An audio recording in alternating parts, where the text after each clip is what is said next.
Tomorrow, President-elect Joe Biden is expected to formally announce Antony Blinken as his nominee for Secretary of State.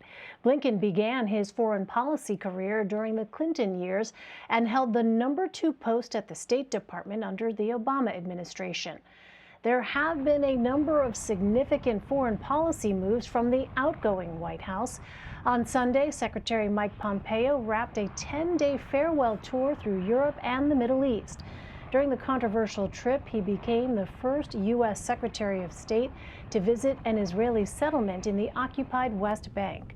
Pompeo has also refused to acknowledge President-elect Biden's victory.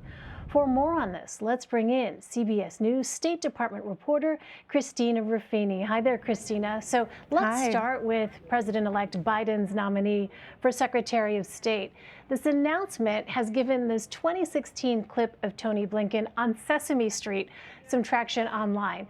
Tell us more about that and about Blinken's work in the Obama administration and the reaction from the rank and file in diplomatic circles.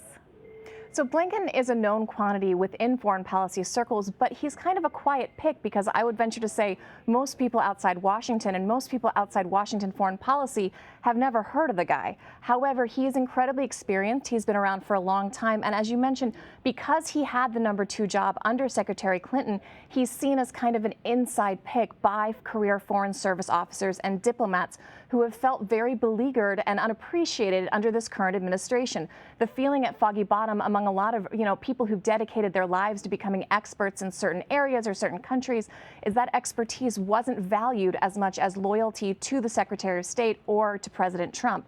And they are hopeful that choosing someone who is a serious and a little quieter foreign policy expert will mean that their expertise and their career experience will be valued, and it will be kind of a return to normal here at Foggy Bottom.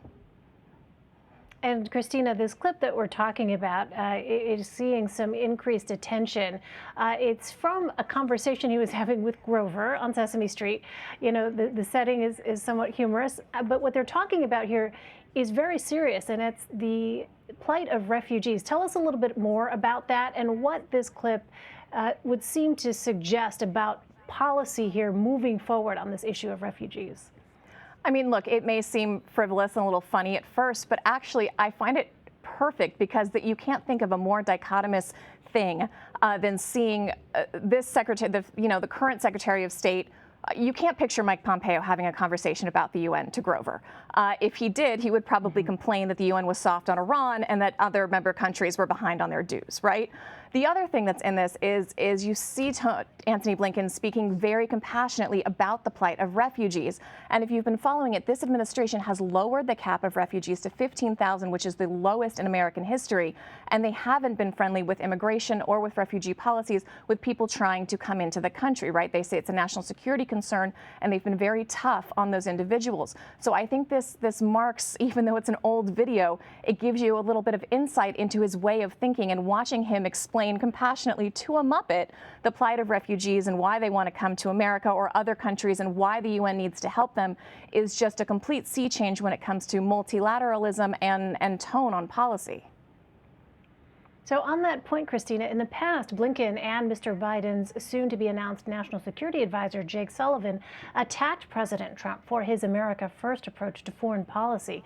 So how might Blinken shift the State Department's policy goals?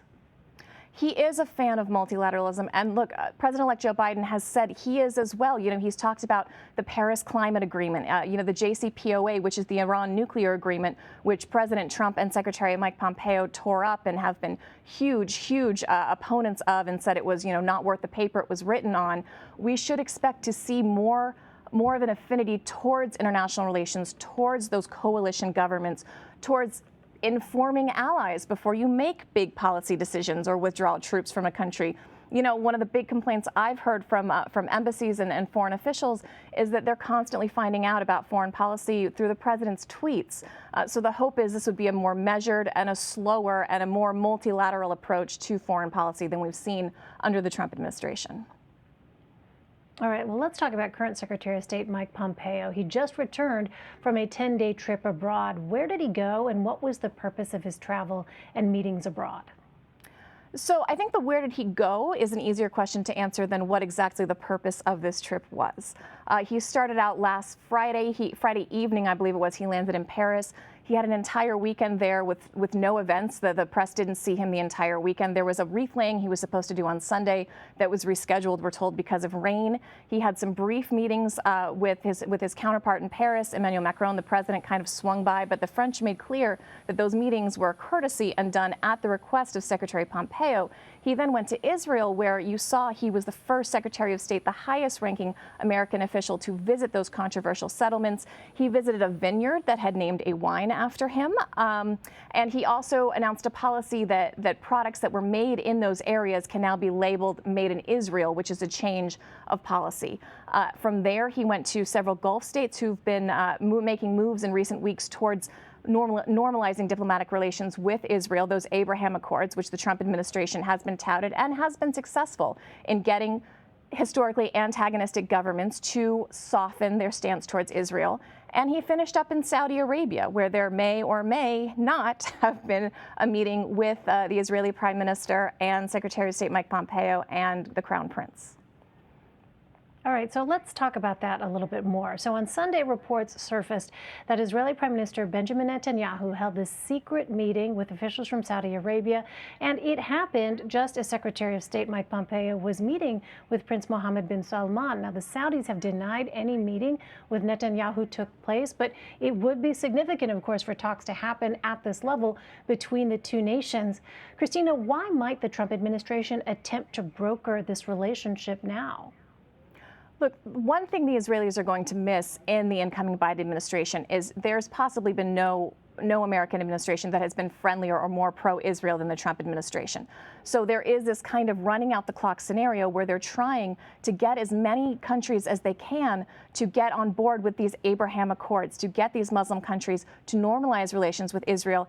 That serves several purposes. For Mike Pompeo, who probably wants to run for president in 2024, that's a good way to gin up his base and to show an accomplishment if he decides to run, say, look what I did, we did this big, they're calling it a peace process. The other issue, it's interesting that you say the Saudis have denied this meeting. However, Israeli officials leaked the meeting to Israeli outlets, so it leaked in Israeli press. And Prime Minister Netanyahu was asked about it and didn't deny it, which is a tacit acknowledgement that such an agreement, that such a meeting took place. The reason that the Israelis would want it to leak and not the Saudis is, the Israelis are seeing this as progress, right? As we're getting more countries, we're getting more progress. It's a good thing for the Prime Minister and a good thing for Secretary of Pompeo. The Saudis, normalizing relations with Israel is a much more controversial issue domestically for the Saudis, and they're not going to want to talk about these talks until they have something positive to announce. Interesting, though, to think about this with respect to 2024 and either Secretary of State Pompeo's ambitions politically or President Trump, who has been reported to always be another campaign run as well. Always another campaign. That's exactly right. All right, Christina Ruffini, so great to see you. Thank you so much, Christina. Great to see you. Thank you.